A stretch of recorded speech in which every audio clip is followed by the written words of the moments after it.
थोड्याच वेळात भारतीय लष्कराची पत्रकार परिषद, ऑपरेशन सिंदूरची माहिती देण्यासाठी पत्रकार परिषद।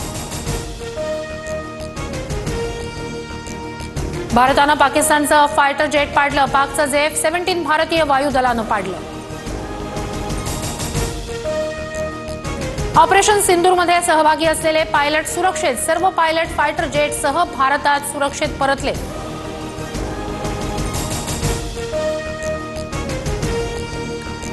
पाकिस्तानची हवाई हद्द 48 तासांसाठी पूर्णपणे बंद, पाकिस्तानला पुन्हा एअर स्ट्राईक होण्याची भीती।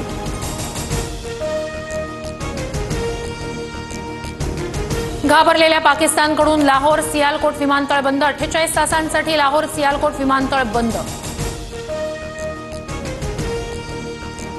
जम्मू आणि काश्मीरकडे जाणारी विमानसेवा रद्द, श्रीनगर विमानतळावरून होणारी विमान वाहतूक सेवा तात्पुरती बंद, विमानांचं वेळापत्रक पाहूनच प्रवास करावा, विमान कंपन्यांच्या सूचना।